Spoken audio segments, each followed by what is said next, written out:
What up, though, Pride Nation? Welcome to Luke G's Field Review. Today, we got ourselves a little bit of a friendly debate amongst two gentlemen who have so much love for our Detroit Lions.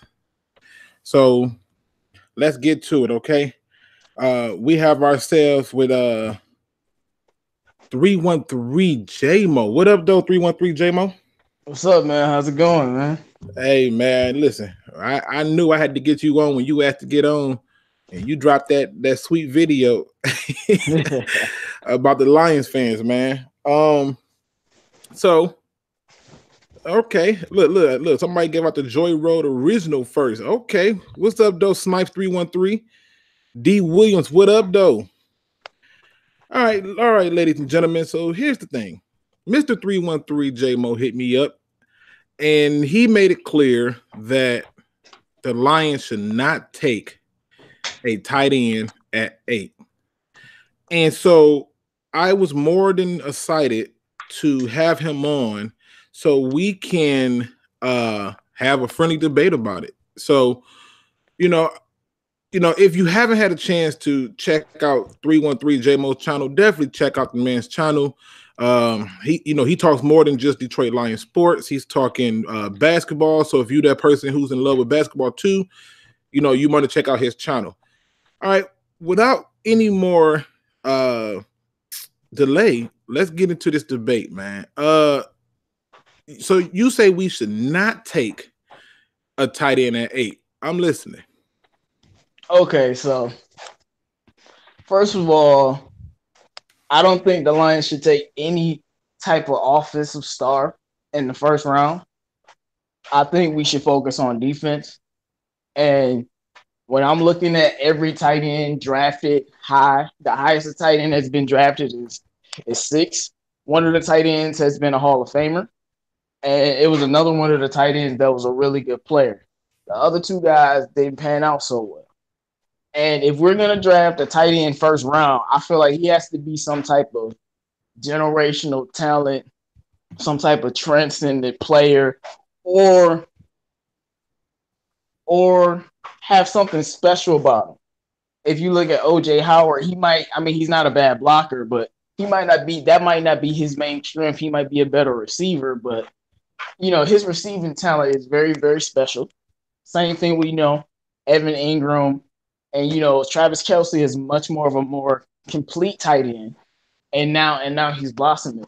I just think if we're gonna draft a player at 8 overall, he has to be some guy that's gonna basically win us a playoff game. If it's an offensive player specifically, because defensive players are allowed to develop differently, but if you gonna draft a wide receiver, a tight end, even an offensive lineman, it has to be 8th overall.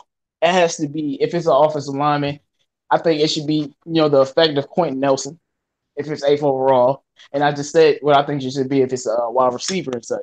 I think we need to focus more on a cornerback, mainly because the Lions haven't had a second cornerback since Stafford's tenure. I mean, at first they didn't have any cornerbacks, and we drafted and developed Darius Slay. But Slay's been on the island by himself, and not having a second cornerback has really, really, really hurt this team, because I noticed against some of the top teams, that second cornerback is getting lit up.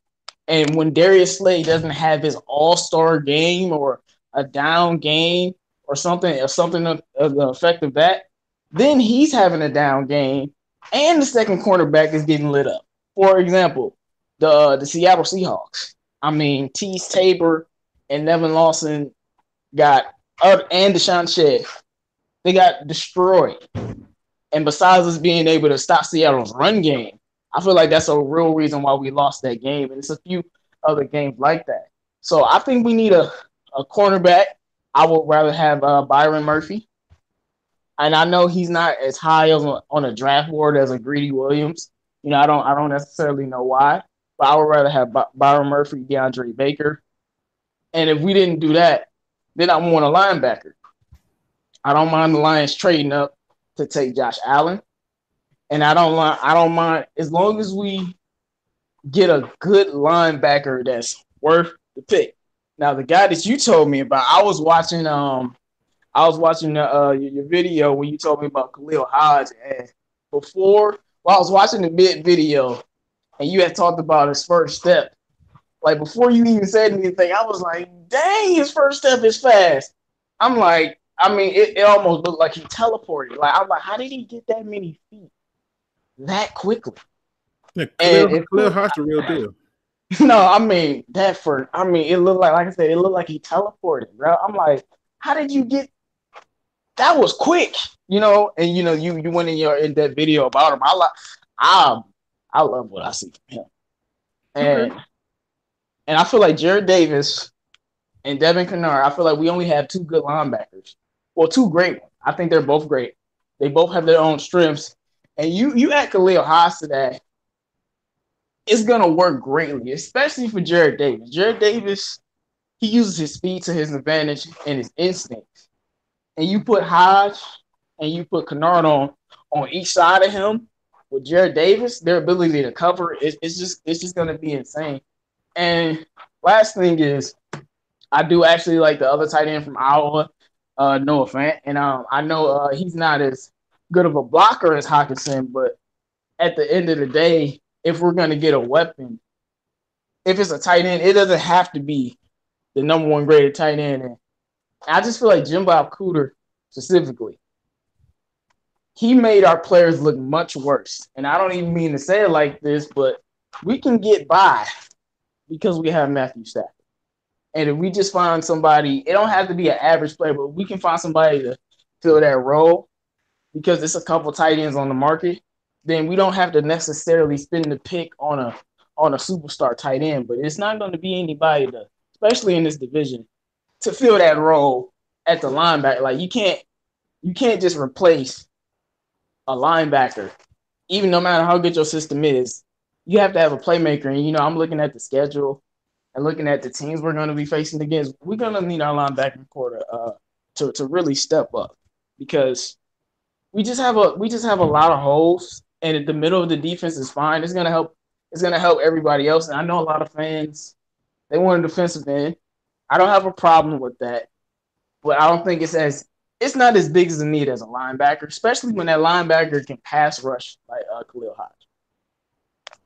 Okay. All right. Well, I think you made some very valid points. I can't do too much arguing. I do like to acknowledge those ones who are in the chat. So, what up, though, Jay White? What up, though, Sag Nasty? We're not taking no phone calls today. I just wanted to be able to have a debate and have you guys, be a part of it via the chat. What up, though, George? What up, though, Lions fan 75? What's up, Lions fan 75? What up, though, Marcus Willis? What up, though, Elijah Coakley? What up, though, Helmden? I probably said that wrong, but my apologies. All right. So, ladies and gentlemen, Barnes, man. Yeah, I know a few of these people, man. For sure. All right, people. Well, 313 Dre Mo has just given his argument for why we should not take a tight end at 8, and I'm going to give my rebuttal right now. Now, I do think he made a lot of good points, but I want to be very clear. I'm not saying that they should just take a tight end at 8. I'm saying they should take TJ Hockenson if they do not trade that pick. And if they don't trade that pick and they're sitting there, TJ Hockenson becomes the perfect pick for what the Detroit Lions is trying to do. So, for example, when talking about the specialness, this is one of the things that you stated. You stated that they need to be a generational talent or something about them special. Well, the thing that makes TJ Hockenson special is not only does he block in the run, he blocks in the pass, and he happens to be really good at blocking. And on top of being good at blocking, I just simply go back and I look at what the Detroit Lions have done to get to this point. So what I mean by that is, if you look at who they hired for an offensive coordinator, Dale Bevel runs the ball. If you look at the last 3 drafts, they've picked up offensive linemen and attempted to run the ball. They added a Kerryon Johnson in an attempt to run the ball. They went out and hired a running backs coach who has had multiple 1,000-yard rushers with the Cincinnati Bengals because they want to run the ball. They are trying to get back to that 1991 form where we made it to the NFC Championship, and we did that by running the ball. Now, I say all that to say this, that running the ball becomes even more important when you have a tight end who can set the edge. Just take a moment to think of this question right here.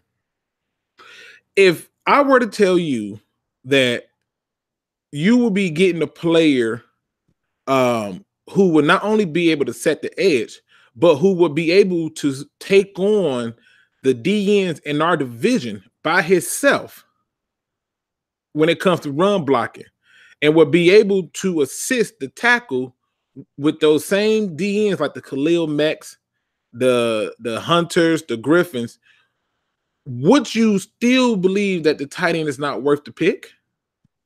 Well, like I said, I feel like we can find somebody to fill that role. They're not going to be as good as Hockenson. And for all the people listening, I want to let you know one thing. And I told Luke this.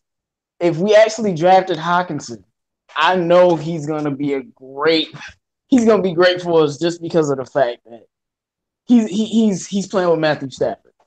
So if we drafted him, I know he's going to be amazing because he's a complete tight end. I have no problems with his abilities. I just personally don't think that's the biggest need. But like I said, I think that need can be filled. Well, let me ask you this. Going by the way the Patriots. Let me ask you this. They find people to fill holes. Let me ask you this. If who's in this draft at tight end that you believe we can take that can do these things? That is, one, a good pass and run blocker and can catch. What other tight end can do that, in your opinion? It's not that many. He's the best one. Okay, let me ask you this. Would it be safe to say that the Detroit Lions need to run the ball? Yes. Okay.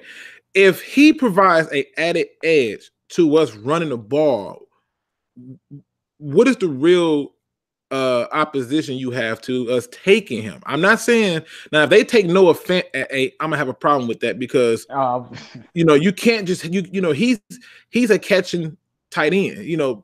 Blocking is not his forte. But I'm talking TJ Hockenson. If they take TJ Hockenson and you want the Lions to run the ball and you want the Lions to establish the run and you admit that he's good, what's wrong with the Lions taking him at 8? Because I'm going off of philosophy. I've been watching Lions before Stafford got here, but I've been watching. And it seems like I don't want to say we can't do anything because of the positions that Stafford has been put in, but it seems like we need to change the philosophy of the team. To the philosophy, in my opinion, should be how the Dallas Cowboys built their team.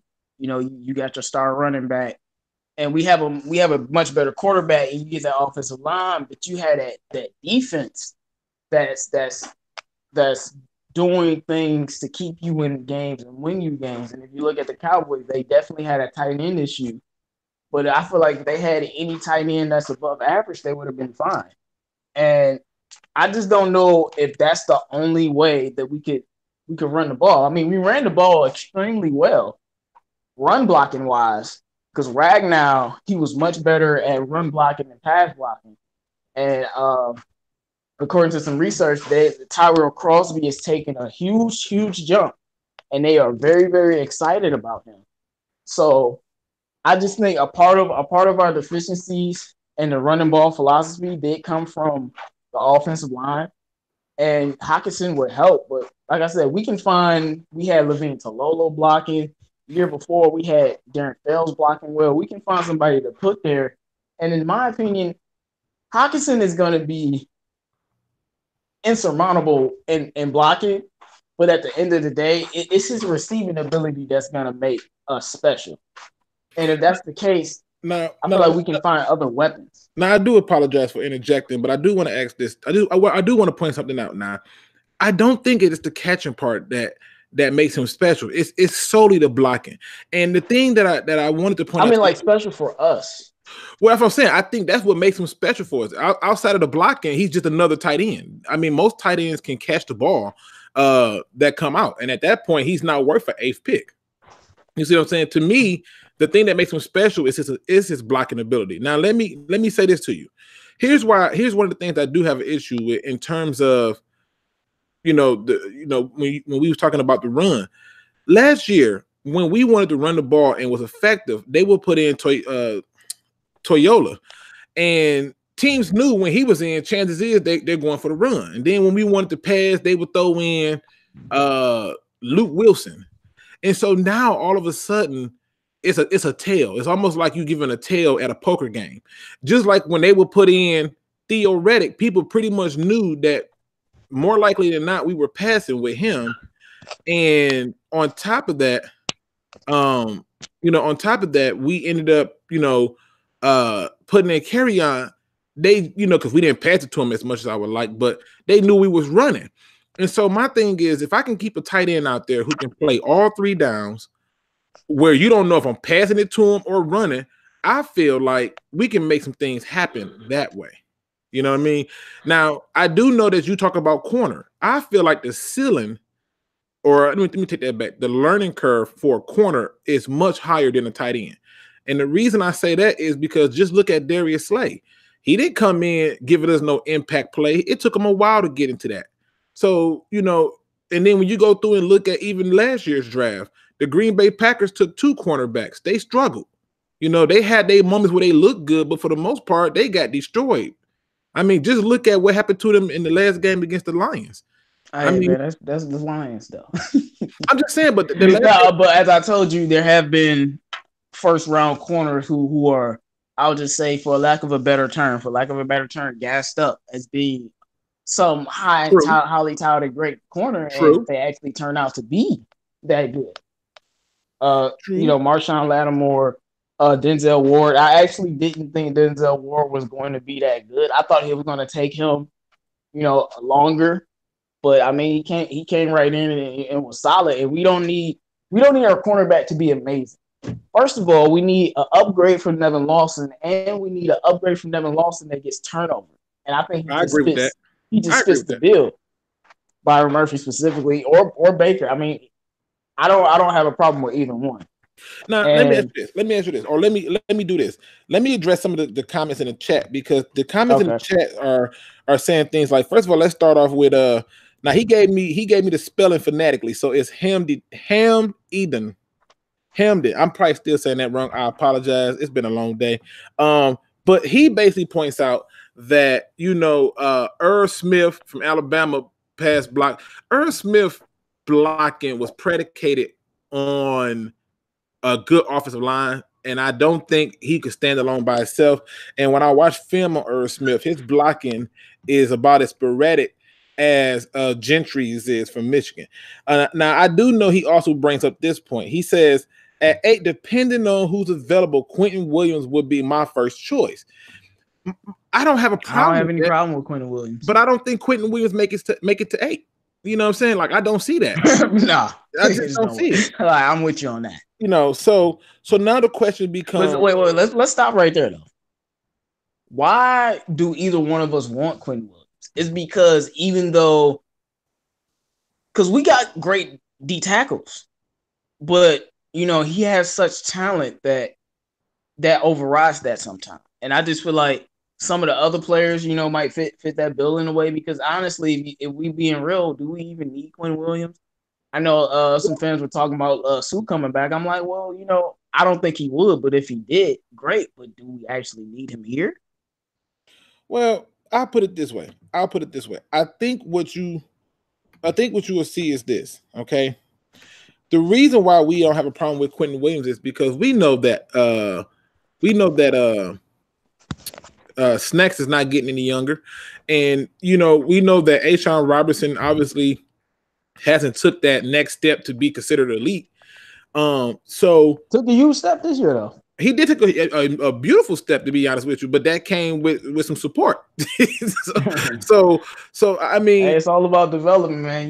Detroit, we developed the lineman. That's what now Lions fan 75 says, can Hawk create separation in the passing game We were 27th in separation running, and basically he ran a 4.71. Let me just tell you why. Tell you why his 40-yard dash does not bother me. The game film suggests that he can do it. The game film suggests that he can outrun linebackers and create separation. And not only does he outrun linebackers and create separation, he knows how to box you out. So these are the things that lets me know that I'm not to be worried about that. Now let me just do my quick hot outs. Okay, so let me just do a quick shout out, Rest. We got Detroit Lions Big Wheel. What up, though? We got Crimson Shadow 94. What up, though? Crimson Shadow 94 says the biggest problem about cornerback is it's the hardest position to master in the NFL. That's what put me on, by the way. Hey, I mean that's true. And then Hamden. Did I say that right, Hamden? I'm trying my best, brother. I really am. I'm terrible at this thing. But General G. Berry says because he will fill out our Alabama D line. Yeah, that's why we want him. That's true. Crimson Shadow says 4 is way more of a upgrade over Lawson. Blind $. That's how I'm gonna say that. Let's see, and this is what we were talking about earlier. That Helm me done. He said TJ could be a game changer as well, but we have a big need in all positions. Well, here's the question. Here's the question. As we debating this, even though I don't personally want a tight end, I can understand why it's valuable because we do have a lot of needs on this team. The same way that Luke can understand that if we got Khalil Hodge, there's no problems with that. Right. And see, and keep in mind, I understand that. But the idea is, at least for me, it would go like this. Trade the pick if you could, because I'm not saying that, stay there and not get more picks. I'm not saying that. But I'm saying trade the pick if you could. But if you can't, based on the fact that we want to run the ball, based on the fact that we're going to see Khalil Mack and Hakeem Hicks and Leonard Floyd 2 times a year, based on the fact that we're going to see Daniel Hunter and Griffin 2 times a year, based on the fact that whoever Green Bay decided to add as a pass rush, we're going to see them 2 times a year. I would rather have a tight end that, and mind you, this is not me saying it. This is what our general manager said. He said that is one of the reasons why a lot of these tight ends are not getting drafted is because 60% of the time, there's no footage of them blocking. We don't have that problem with TJ Hockenson. We see that he's blocking all the time. He also brings up this point where he says it's important to have a tight end that you can leave out there in the pass game, which frees up your running back. He's right about that. So when he breaks it down from that standpoint, I just look at it and I say, okay, who are we going to really take in terms of getting a pick that's going to come in and have an immediate impact? It's no other person but TJ Hockenson because the depth in terms of talking about from the tight end spot. I'm talking about in terms of taking them in the first round, period. Because most of the ones that I think a lot of players can have a medium impact. Though. Yeah, but who are we going to take? We talking about at the 8th pick. Who are we going to take that's going to fill that need? And then you got to look at it like this: once you get past the 6 or 7 tight ends in this draft, right? Who are we going to pick up afterwards? I mean, if we take a flyer on CJ Conrad, who just got dismissed for medical issues pertaining to his heart from the combine, who are we going to get? Now keep in mind, if you're talking linebacker, because mine go tight end, right? It goes tight end. First it goes trade, no trade, tight end. Tight end that if TJ Hockenson is gone, then it goes linebacker.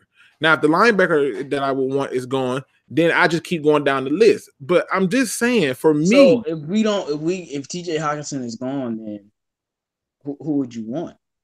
If TJ Hockenson is gone at that point and we cannot trade that pick, then now I wouldn't even care if they took another offensive lineman like Jonah Williams. I wouldn't even care at that point because to me, whoever it is needs to be able to contribute to us running the ball. That's where I look at. We got to be able to run that ball. What up, though, Because of Risky? Tyrell Crosby, I don't think we're gonna get an offensive lineman first round.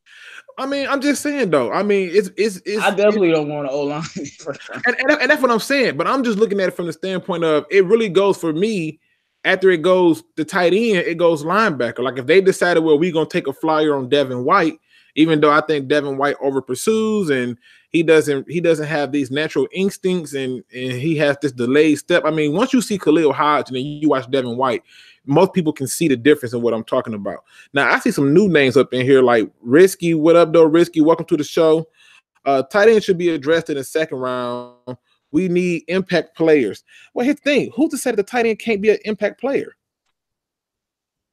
You know, I mean, I'm with you, but that's where I was saying earlier, I'm like, I feel like the Lions need to make a power move. I'm not saying he's not, but make a power move. I don't know what we have to give up because I don't know how. I'm not an expert at draft day trades, but move up in the top 4 and get one of these, talent that is going to be somebody. Yeah, but to move top up, 4 picks are usually not bust unless they're quarterbacks. But to move up 4 spots, it's going to cost you at least a second. Are you willing to give up a second to move up 4 spots? Man, it's going to cost you a second. Pick? I promise. Like this year's second or next year's second? No, it's going to be this year's second. Next year's second, we don't know the value of it because we don't know where we'll be picking. So I'm just saying, if you taking that pick, you want to move up 4 spots, you're giving up a second, and you're probably gonna have to give up a little bit more than that because you're gonna pay a luxury tax for moving up 4 spots. Yeah, I mean, you won't find a bigger Josh Allen fan than me, but I understand. I don't know if he's. Let me ask you this. That's a lot. George Morgan makes a it was a couple players last year, but I don't know if he's worth a second round pick. That's a lot. Now George Morgan. That's a lot. Now hold on. Lions fan 75 says, why not Metcalf? He ran a 4.3 if Hawk is not there. Okay. Because one reason why I wouldn't take Metcalf, because one, I think the 4.3 is great, but why do that when I can get a 4.3-1 Andy Isabella in the second or third round? I don't even know who that is, but Andy Isabella, he's a wide receiver from Massachusetts. But this guy is lights out. He's a solid slot receiver. I can go and get him, So I don't see that, the 40-yard dash to me don't mean much, but I get it. Now let me get to the point that George made. For all the people who says no TJ Hockenson at 8, what if that's just hypothetical. What if that's Rob Gronkowski? What if that's Tony Gonzalez we're picking at 8? Are you still saying don't take him? Is the tight end position? Well, you heard what I said. If he's a generational, I don't think he's a generational talent. That's my personal opinion. But if he is, then that's a different ball game because he's a generational talent and he deserves to be picked that high. I mean, look, we don't know. We saw what we saw, but we're not 100% sure. But we know at the bottom, at the bare minimum, we know TJ Hockenson is going to be solid at the bare minimum. Okay. Now, when we talking greatness, is he there? Maybe. But we don't know. But if he is, then I'm not going to complain because he's a generational talent. Well, see, for me, I guess the way I look at it is this. If you telling me he comes in and he helps improve the run game, and on top of that, he now becomes a threat in the passing game as a blocker and a catcher. Come on now. I mean, come on. The thing you got to understand is this. There have been a number of people taken in the first round, okay, at tight end. But all those people who were taken in the first round at tight end were catchers. They was not blockers. They was not blockers who blocked in the pass, who blocked in the run. And when you go through every year, like I'm doing right now, and I'm looking, it's so many of them that I'm looking at who came out as being catching tight ends. And sometimes that works though. OJ Howard, Evan Ingram. Well, OJ Howard, I know Evan Ingram's not a blocker like that, but if we had him, I wouldn't be upset. So I would, because at some point I need you to hold a block. I mean, just like I said, and for many people, they don't know that we kind of pre-talked before it, but we talked about it, and I said, look, man, look at that Super Bowl game. Look how the Rams couldn't find a lane on the outside or up the middle. You know, and it ain't like the Patriots inside defense is just these dogs out here. You know, the Rams had Ndamukong Suh and Aaron Donald with Michael Brockers out there, and they got the ball ran down their throat. You know why? Because Rob Gronkowski was willing to get in there and put his helmet on somebody.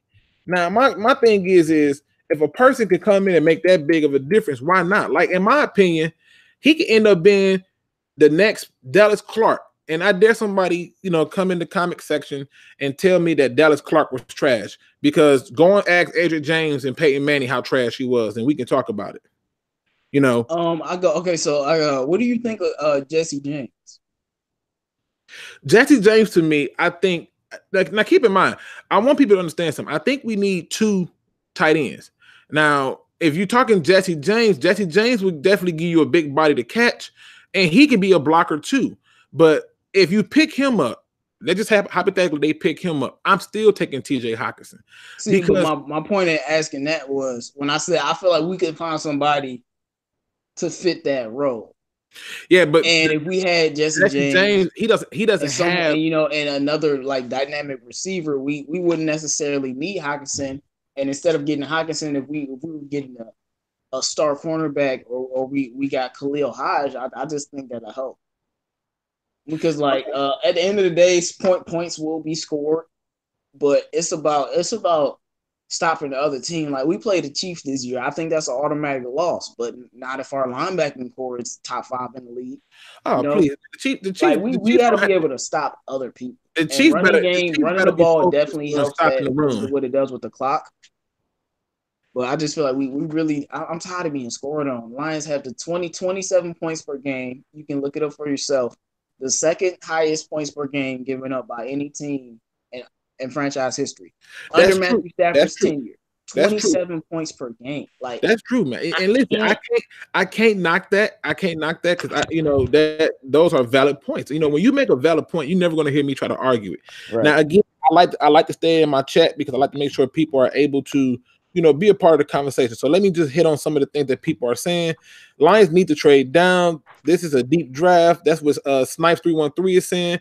I definitely see that. We got Risky, who says, who would you rather have, Gronk without injury or Khalil Mack? Now, Risky, it's funny you posed that question to me because that's one of the same questions that I posed to 313. Yeah, I actually asked him, who would you rather have, Odell or Aaron Donald? And he posed, who would I rather have, Gronk or Aaron Donald? I ended up saying Gronk. And I would rather have Gronk. I really would, because I think he's a nightmare for people. Yeah. And I get what you're saying about Khalil Mack being able to put pressure out there. But at the end of the day, when you watch what New England do and how they use Gronk, yeah, pass rush was neutralized ASAP. So, you know, those are some of the things that and the one thing about this is even though I would not like a tight end, is honestly what do you call it?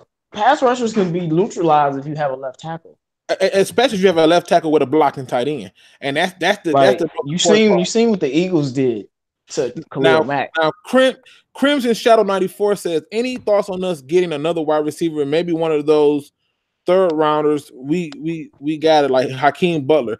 After Hakeem Butler just ran that 4.4, I don't see him making it to the third round. I mean, he kind of went a little crazy.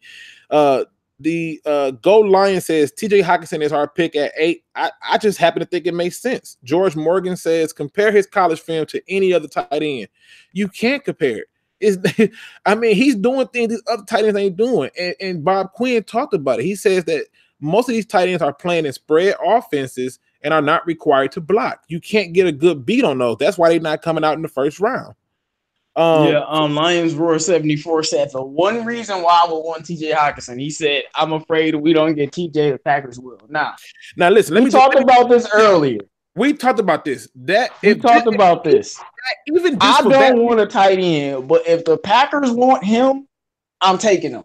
So Aaron Rodgers doesn't get him. Exactly. The last thing I want in the world is for Aaron Rodgers to get another great offensive player, especially when that offensive player will be very useful for our team. But see, that's more about the Packers than it is us. That's different. But man, they want TJ Hockenson. We better make sure we get him. Now I got some people trying to call in. I'm not taking calls for this particular debate. I'll be taking calls for another open show, for another open debate. But if you want to come on the show and debate me or just be a part of the conversation, please hit up my email address. I will reach out to you and we'll figure out how to get you on the show. And you can sit up here and be a part of the show and let's talk sports. I'm big on talking sports. Now, and I know that I heard a lot of rumors. I've seen a lot of stuff for the Green Bay Packers to take TJ Hockenson. To me, if you telling me that the fact that if Green Bay even look at him, he's already my pick. Terrified, I cannot have terrified because if you add him and then they mess around and go out and sign, say, a Le'Veon Bell. Now my whole thing is gonna change. My whole draft gonna change. I might be talking about trade up, find the biggest D lineman you can get. Right.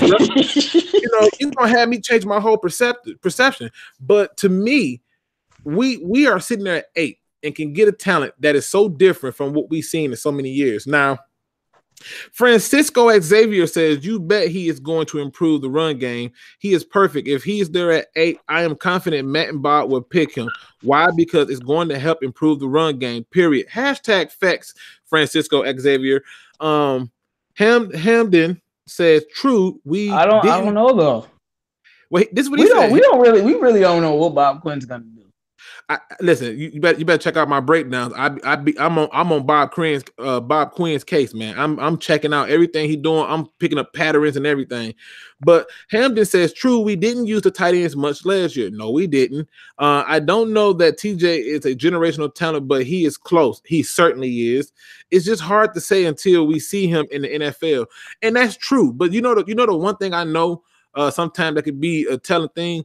Isn't it a little bit simpler to just be able to run your body into somebody else versus having to get a tight end who don't know how to do it and ask him to do it? It's a little bit more simple, in my opinion. Now, let me go and see. Go Lions. Go Lions says Harmon, wide receiver from North Carolina State. Andy Isabella, wide receiver from UMass, late round steals. Justin Hill, running back out of Oklahoma State, sleeper. Crimson Shadow 94 says, I blame Jim Bob. See, let me just say this. I had made a promise to my 2 people in here that I would not say this man's name. So it's going to be our former offensive coordinator. I just refuse to say his name because I don't know what he was doing. I never thought a coordinator could be worse than the one before him. Put it like that. I never thought a coordinator could be worse than that guy. But he basically said that it's him and Lombardi for our tight end. They're the reasons that we had tight end problems and don't know what we wanted from them. We got Moses Martinez. What up, though? He says Gronk and Travis were not first round picks. Proof we can get a tight end later. Address the D. Okay, Moses. Let me ask you this. Gronk. Go ahead. Let me ask you this, Moses. The reason Gronk wasn't a first round pick was because go and look at that draft that year. That draft had a certain type of depth at certain positions, but one of the reasons he was not taken in the first round was because he was touted as being immature and childish, and he played too much, and they didn't know how serious he was going to be. And I mean, he still goes ways, but obviously they reeled that in a little bit. So that's why he wasn't taken. Travis Kelce wasn't taken higher because Travis Kelce has some immature issues. Let's put it that way, and some work ethic issues. But none of those guys came out as being considered a top blocker. That wasn't what came out. Now I do agree we can get a tight end later, but if you just want to get a tight end later for passing, then fine. But I need somebody who can. That's what I'm thinking too. Yeah, and see, I'm thinking more of what about the run game and what about the tight end? Our run game isn't bad. It's pretty good when Kerryon's help. And well, how much more help do we really need? Now Hamden says, yep, TJ would be a day one starter and will likely make a difference. Our defense can't stop the opponent when we need to. True, but sometimes you can disguise that by having time of possession, by running the ball, by controlling the clock.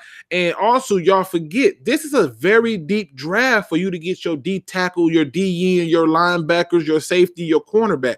If we got TJ Hockenson in the first round, took cornerback Julian Love in the second, or took cornerback Amani Oruwariye from Penn State in the second, came back in the third, took defensive end, and then came back in the fourth and took Khalil Hodge, ain't nobody upset about that. You think Khalil Hodge is going to be a 4th round pick? Listen, let me tell you something. I think Khalil Hodge, this is the truth. I'm going to know where Khalil Hodge is going to go depending on who goes to his pro day. And I'm going to keep a close eye on that because to me, Khalil Hodge is the most pure linebacker in here. This man, you can't just rack. How do you rack up 400 tackles in 2 years in junior college? And then you get to the bigger leagues and you still dropping no less than 125 to 130. It's crazy. Now, Lions Roar 74 says, I'm afraid if we don't get TJ, Packers will. I'm with you. I'm with you. Hey, that's the only outlier. Man, Aaron Rodgers can't get that dude.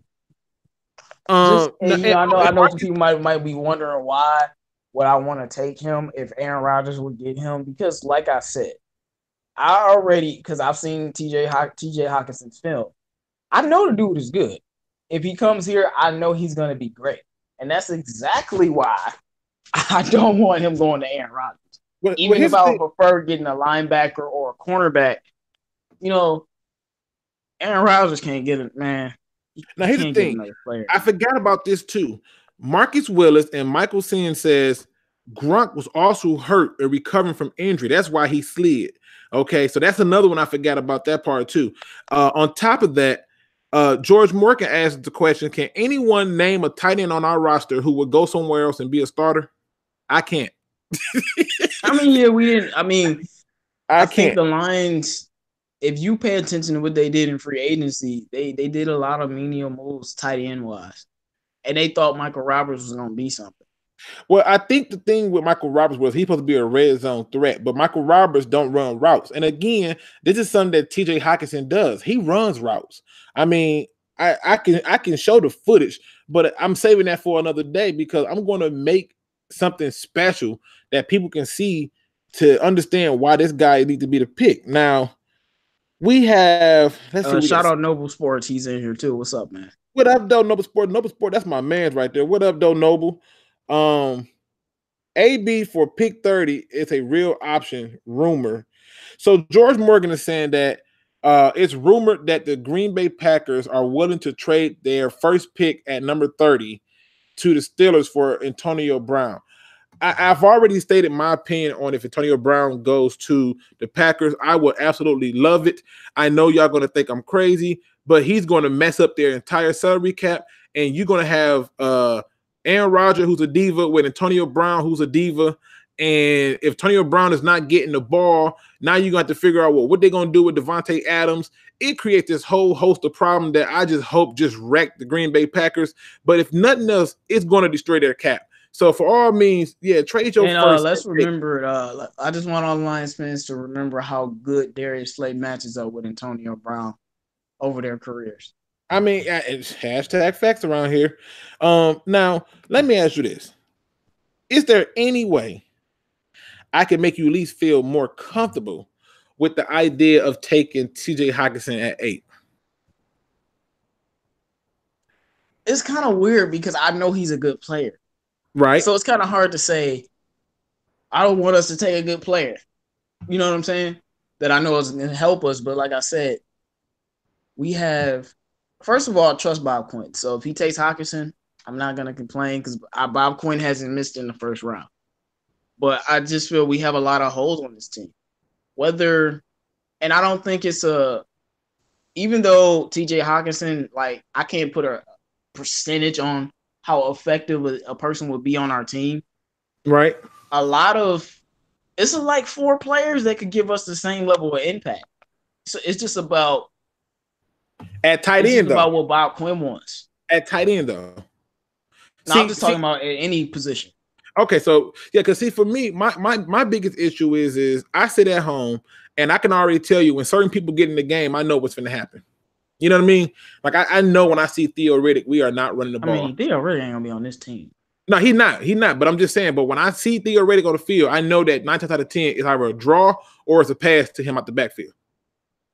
I mean, like seriously, like the Lions are so committed to the run and being able to protect the quarterback through play action that I went. They've already like scheduled a meet with Mike Weber from Ohio State because he's touted as being a blocking running back.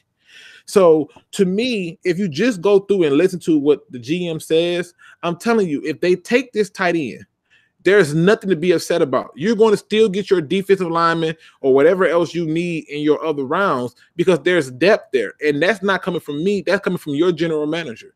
Your general manager is saying it. And also, ladies and gentlemen, I just want y'all to notice that we're having a friendly conversation that's very respectful. There's no cursing or bad language or anything. And we're, two grown men having a conversation about a disagreement, and not saying that one's right or one's wrong because we both have very good points that are right.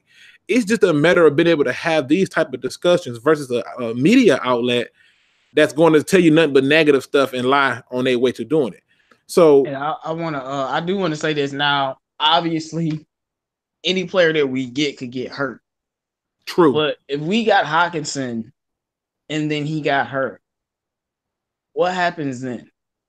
The same thing. I'm saying that is, if we got a linebacker, he gets hurt. Well, the team will be fine. We got a cornerback, he gets hurt. The team will be fine. We draft Hockenson and he gets hurt. That's a huge blow. I mean, but isn't that a huge blow? Like let's say we just happen for somehow magically Josh Allen falls down there to us and he get hurt. Isn't that still a huge blow? No, it is, but we still have other players that the position group is deeper. See, and also so, unless we get some depth, like draft some other tight ends and get some depth, because Hockenson is the type of player where I'm like, as if we were drafting a star wide receiver, whichever wide receiver turns out to be the best out this draft, whoever that is, if we were drafting that guy because we needed him, and he gets hurt, well, okay, we still got Marvin Jones and Kenny Golladay. You understand what I'm saying? Okay. But if Hockenson, like I said, I trust Bob Quinn. So if he's drafted him, I'm gonna swallow my pride and just take it. But I'm not saying he will get hurt or anything like that. He hasn't shown any of that. But it happens in the NFL. That happened. That's a huge blow. Especially, I know it would be a huge blow because our team will probably be rolling. Well, here's something for you. Risky says we won't ever be this high in the draft until we get another quarterback. We got to make it count and get a game changer. He says TJ is great, but I don't know if he's going to help take this team to the next level. Risky, the thing for me is I don't think he needs to take him to the next level as much as he needs to be a part of the process to improve something that we are not good at and have not been committed to. Right. So then that's the run. Let me just hit on some of the people in the chat. I know Go Lions says take Hawk in the first, Hodge in the second, PJ Locke in the third, EJ Edwards in the fourth, Andy Isabella in the fifth, Jay Hill or Holyfield also in the fifth. The only problem I have with that is I think Holyfield will probably slip. Hill would not make it to the fifth round. Isabella running at 4-3. He won't make it to that fourth. He'll probably be a third round pick. PJ Locke, I don't know why that name not ringing a bell to me for some reason. I don't know, and I think he meant TJ Edwards. I think TJ Edwards. And I also want to mention for my Michigan fans and for you Michigan State fans because he's giving y'all nightmares. Chase Winovich. If we're getting TJ Hockenson and then we can get Chase Winovich, then I'm fine with that. But it just whether we get a linebacker first or cornerback first, we got to get both of these positions and we got to get them right, regardless of what our personal fans think the order. The one thing I always said about what I think we should do or what you think we should do, I've always told people on my channel, F and forget everything you want. F and forget all your opinions. At the end of the day, the people upstairs, they know what they do. So, like when we drafted the offensive lineman, I wasn't happy with it. It turned out to be a great pick. When we got Kerryon, I wasn't necessarily high on that. It turned out to be a great pick. So we can debate this all day because we got to figure out what we're going to do. But at the end of the day, I think the first two rounds are going to decide a lot. for the future of this team. Yeah, I mean, now Risky, now listen, now you don't manage to turn Risky over. Risky says, yeah, give me TJ Hawkinson and Winovich, we'd be great. Hey man, Chase Winovich is the real deal. He's already and Chase Winovich, I don't think he's going to be a first round pick. I just don't see it. I don't know why, bro. I would be shocked if he's a first round pick. I really do. I think if he's a first round pick, it's because somebody is smart. Well, no, I think what's going to make him a first round pick is what he do in the combine. He's going to have to put up some big numbers on that bench press. Oh, by the way, just some other notable quick little hits. If you have not heard, Pride Nation, the word is the Miami Dolphins are the favorites to land Trey Flowers. So, for all you Trey Flower people, y'all should be thankful that the Miami Dolphins is willing to take him. We're going to get younger. Now Risky says Brian Burns could slip. He could, depending on what he do at the combine. That's right now is how people are getting their paychecks. Yeah, and Holyfield gonna definitely slip. He ran a 4.79, and I don't think for a running back they're gonna like that. But for the Detroit Lions, real slow. Yeah, for the Detroit Lions, they want a bigger back. Now but that's real slow though. Lions fans I think LeGarrette Blount running better than that. That's slow. Lions fan 75 says, thank you, Dolphins. Right. Now, George Morgan says, what about Zach Allen in the second round? Zach Allen has a huge opportunity of being a Detroit Lion, given the fact that, he's got connections with our defensive coordinator. Zach Allen's a defensive end who can play D and D tackle out of Boston College. He is a phenomenal talent. He reminds me of Kyle Van Der Bosch, kind of that's high praise right there. I mean, he don't have that high motor, but he's got good technique to get you up off of him and make a play. So,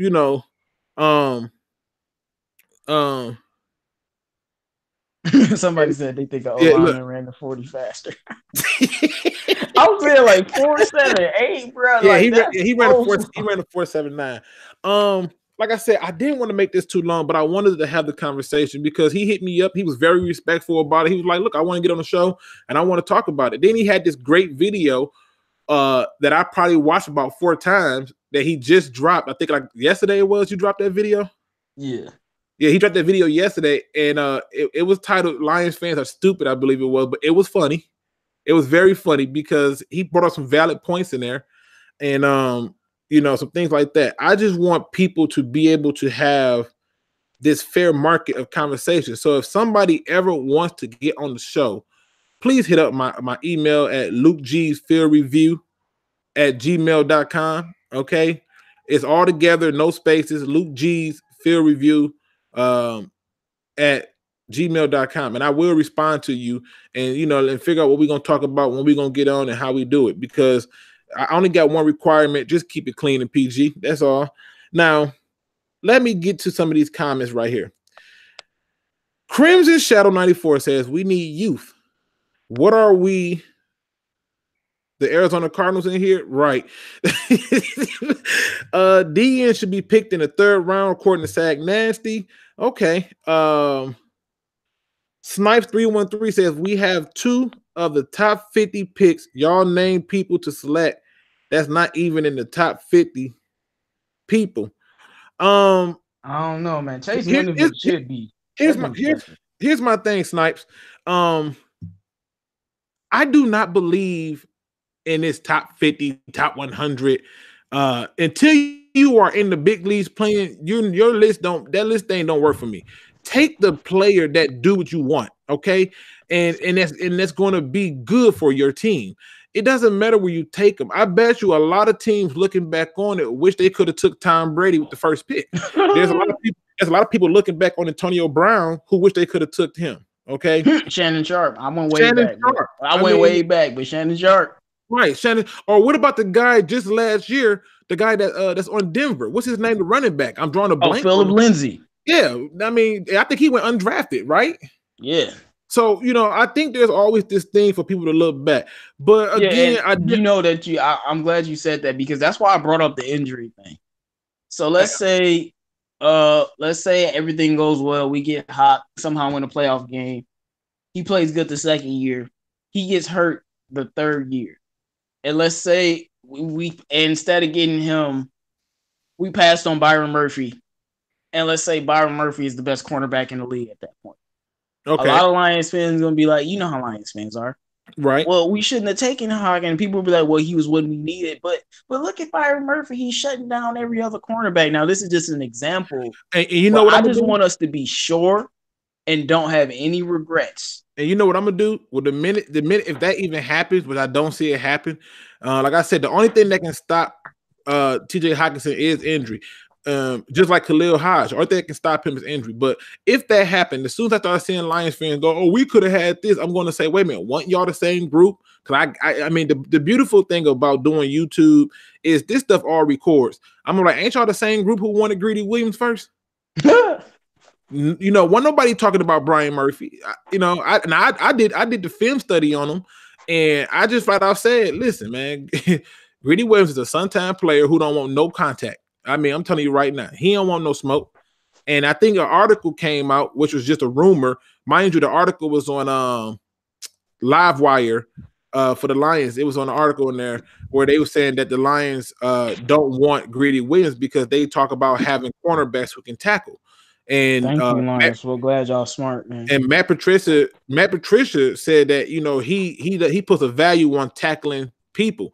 Now, ladies and gentlemen, Khalil Hodge is a tackling machine, and I hope Matt Patricia notices him. So, Matt Patricia, if you listen, please take a long, hard look at Khalil Hodge. Just to tell you how much Matt Patricia values tackling. Now, I'm not with the I'm not subscribed to the giving up on T. Tabor, because I think we need to see another year just because he switched defenses. But T. Tabor is only out there because he can get picks, and he's probably top 5 tacklers on the team. I think T. Tabor should go to safety, but they're gonna insist on. I don't have a problem with that if he's good. They're gonna insist on making him a nickel. I just think he can be used. Put it like that. I don't think he's a bust. I think he can be used. He just has too much. Yeah, he's slow. He just has talent. He can be used. Now, I'm seeing some new names up in here. I'm seeing K Fernandez 617. What up, though, K Fernandez 617? He says Devin White could be a tackling machine for the Lions. He could be, but I just think he's still raw. I think he's still raw. And if you watch Devin White has some poor tackling techniques. I think I brought that up in the video when I made it about him, when I did the film study on him. Sometimes he gets a little bit too high, and sometimes he over pursues plays, or he takes bad angles. There was one play that stood out to me where they was going against, I believe it was Auburn, and he had what looked like what should have been a perfect angle to push the guy out of bounds. Well, he ends up going for another 15 yards, tiptoeing on the sideline. I'm like, how do you overrun that? You know, like, and then there's so many plays where you'll see him rushing in there on the blitz and somehow miss the tackle. I just don't understand. In my personal opinion, 2 most valuable things for a linebacker is tackling and coverage. So, you know, when you can't tackle, like Jared Davis had that problem earlier where he was whiffing on some like sacks, and he got that together this year. Right. I like Devin White, actually. I think he's a really good linebacker, but tackling, man. Fundamentals is everything. If we I know you like Seattle. We go by Seattle, man. They don't play about talent. Now, here, let me drop up some more of these comments for us real quick so we can, you know, I want them to be able to be heard. Lions fan 75 said Isaiah Buggs is familiar with our scheme as well. Yep. I mean, again, more options down later in the draft. Go Line said Quinn has made it clear we will take the best player that marries our needs. Amen. I go back with the people in the office say. Lions Roar 74 says, what do you think about signing Blunt to another year just to see what he does in Bevel's offense? No. Unless LeGarrette Blunt coming to be a fullback, and I don't even want him as a fullback. He needs to go. I watched. No. You know what? I didn't know. It was so funny. When we got rid of Tion Green, I gave him a stand up. I was playing Eminem Stand in the background. I'm like, and I got so mad. And Lions fans was like, he's not even that good. He's just I'm like, this dude led us in yards per carry, and we just tossed him aside like he was nothing. And then it was like, we got LeGarrette Blunt. I'm like, and y'all saw how that turned out. listen, I'm gonna tell you like this, man. My issue with LeGarrette Blount last year was on every other team he's been on, he ran straight and ran through tackles. He waited to get on the line to try to juke and fall over while doing it. I don't understand it, and it irritated me. Now, Crimson Shadow 94 says we was being made fun of for taking Kenny Galladay. Where's all that hate at now? I mean, right? Where I heard. Hey, Crimson, you remember I told people Kenny G was gonna be a beast. You know, so it says I think Tease could be a tackling dummy. You wrong for that. I'm telling you, y'all gonna regret talking about Tease, bro. You so out cold for that. It says we got to wait for free agents before we start making predictions about the draft. Now, That's true. Keep in mind, that's risky saying that. He also says we should sign Adrian Amos and Jason Verrett and Pierre Desir. Now, here's my thing. Risky, I definitely believe that Jason Verrett would be a nice pickup for the Detroit Lions. Adrian Amos, I think, would be an okay pickup as well, but I really want to see what we got in Walker. And if we're not going to see what we got in him, I want a safety with better ball skills, in my opinion. No, man, Walker's a starting safety now. Pierre Desir is a slot corner. Walker is special. He's a slot corner, and if he comes here, I promise you, and they put him at 2, you're going to get mad. I can show you footage. Okay, I can show you footage where he went against DeAndre Hopkins, and it didn't look good. It didn't look good at all. I can show you other games where he went against people and it didn't look so good. When it's funny when we got Walker in hand. I think about now that they turned out to be like great rookies, the reaction in the little press room, like they were going crazy when they got Tracy Walker. I'm like, is he that good? Like they were going crazy. And Deshaun Hand, they were really, really excited too. So I think Tracy Walker, he's gonna see a big jump, man. Coming from that same bloodline as Darius Slay, man. Right. So like now, if we got Landon Collins, would you want? I know this is a different topic, but we got Landon Collins. Would you want Quandre Diggs to move back to nickel? I know a lot of people don't want that, they forget he was the best nickel corner in the NFL. To be honest with you, if we got Landon Collins, I would probably rather see Walker go to the nickel. I think Walker's a very versatile player who can play the cornerback and nickel spot as well as the safety. So, and he doesn't have a problem coming up making a tackle neither. Now, I got Crimson Shadow 94 who says, you think Tease could be a safety? Absolutely. He reminds me a lot of what happened to Glover Quinn. Glover Quinn came in as a cornerback, and finally they put him at safety, and he blossomed. Heldem said, can we put the Stafford sucks to bed? I got people wanting to get rid of him, saying he had 10 years to win and still can't do it. Put the man on the team, and he's the dynasty waiting. I mean, listen, I'll say the Stafford talk for another day. I got 3 videos that talk about put respect on Stafford's name. If you want to check, go to my channel, man. You're gonna see a lot of me debunking a lot of Stafford hate. Yeah, so I mean, but I think for the most part, I just wanted to be able to introduce this new segment that I'm going to be doing, where I'll actually hook up with one of you guys, in the subscription, and we're just going to talk a little football. Whether you disagree with me or agree, it's all good with me. I think if you're going to be doing YouTube, you need to learn how to be criticized. So, in my opinion, I don't really have anything else to add at this point. I mean, what about you? You got anything you want to add? I just want to say one thing, because this just isn't true. Helmadon, or however you pronounce his name, he said Diggs did not play well as corner. That is not true. No. Quandre Diggs was rated as the best nickel cornerback in the league when he was, flipping Antonio Brown over. Y'all forgetting, man. I couldn't stand Diggs at corner. I couldn't. I'm gonna tell you what my problem with him was at corner. When faster or quick receivers ran the slant or the drag, you always saw him in a trailing position. He wasn't really good in press, and he wasn't really good at getting the receivers off their routes. So when he moves to safety and you let him work in space, he is much better. But that's the thing. He was the best corner. He kind of struggled with me. Now we got somebody in here, Nuke, with that Soda Boy. 1996 says, what do y'all think about taking Montez Sweat with the 8th pick? Well, what up, though, Soda Boy? Welcome to the show. You came a little bit later than usual, but I'm gonna make sure I address this question. I'm gonna be highly upset if they took Montez Sweat with that 8th pick. My issues with Montez Sweat is he has no pass rush moves. Like I get the athletic freak stuff, but like you can't run through everybody in the NFL. You're not going to be able to just bully your way to the quarterback, and you need to have technical sound discipline to maintain outside containment. And I don't think Montez Sweat is that guy. You know, I just don't think that he's that guy. So that's me. I like Montez Sweat. I think his athletic ability, like pass rushing moves, is something that can be learned. Now, I don't necessarily want him at 8, but I'm not gonna be as upset as he will because I just think his measurables, and you know, when you put him in Matt Patricia's defense, I mean, Romeo Okwara doesn't have that many pass rush moves, but he was able to get to the quarterback because of his measurables and the positions that he was put in. And I know we drafted Sweat. Oh, we gonna get the best out of him. Well, I think you got some people who support you on your Sweat thing. You got Risky who say, "Look what we did with Deshaun Hen and A'Shawn Robinson."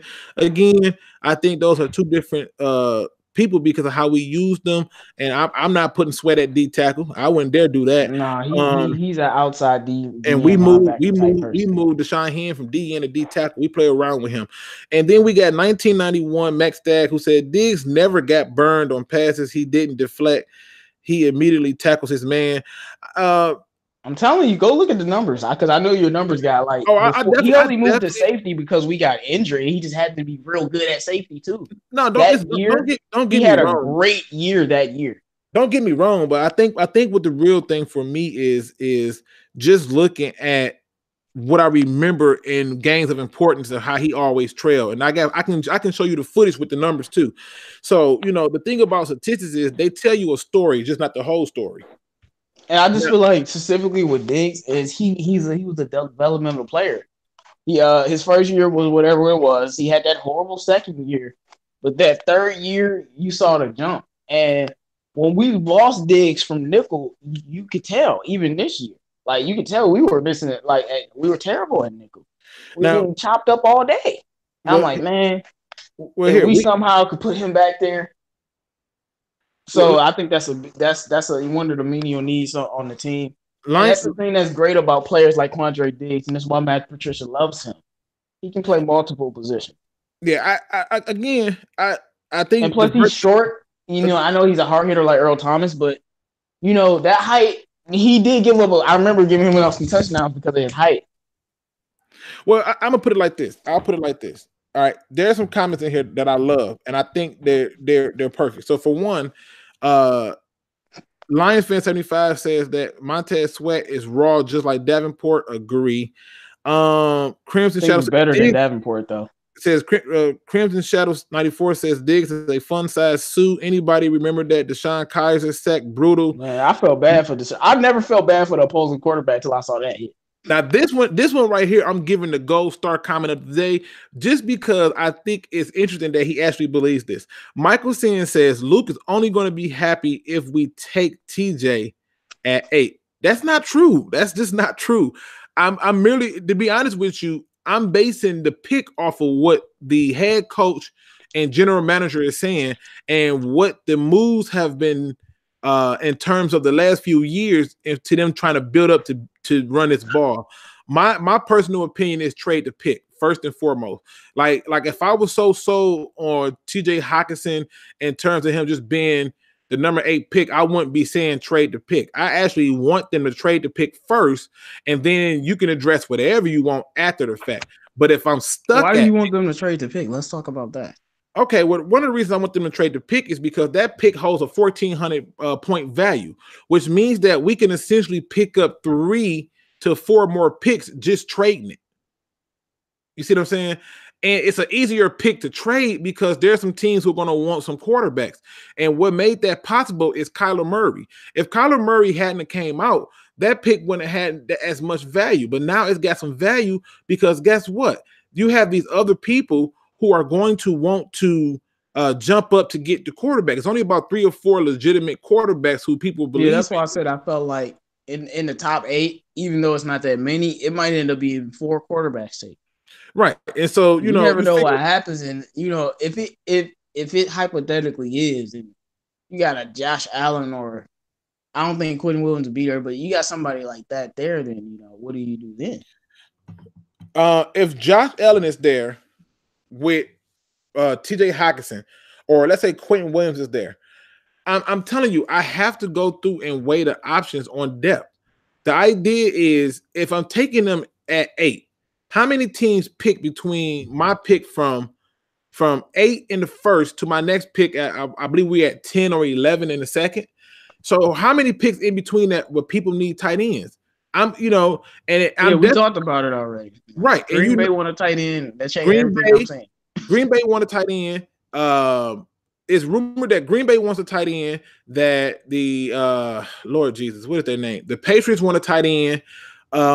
It's rumored, it's like I'm trying to think. It's so many teams. I'm just trying to go through it. I know that the Bears want another tight end. The Vikings want another tight end. Tennessee wants another tight end. I'm just trying to think of these names. I know that Seattle wants another tight end.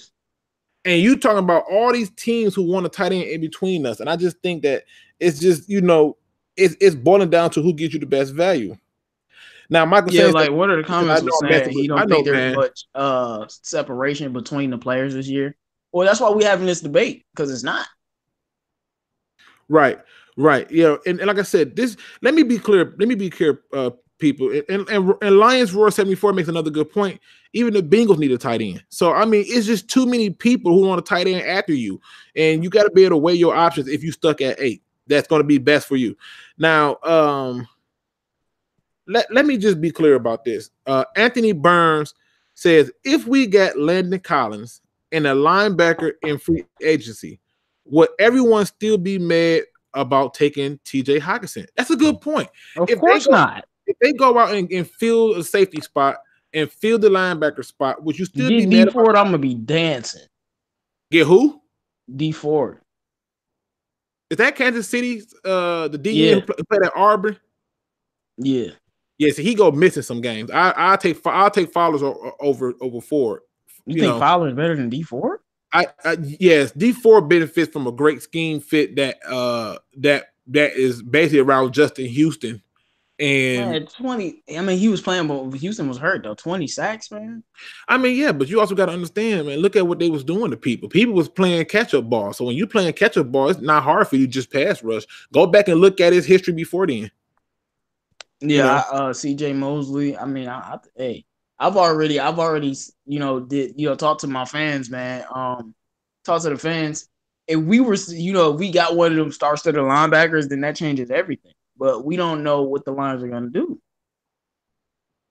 Now, Michael Sam makes a very good point, and this is why I didn't understand why so many people was on the Trey Flowers train. The Chiefs. I mean to interrupt you. The Chiefs just franchised that D4 today.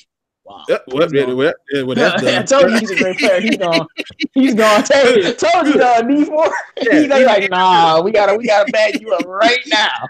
But Michael Sand says he posted on Noble Sports Entertainment. Please go and check out Noble Sports Entertainment.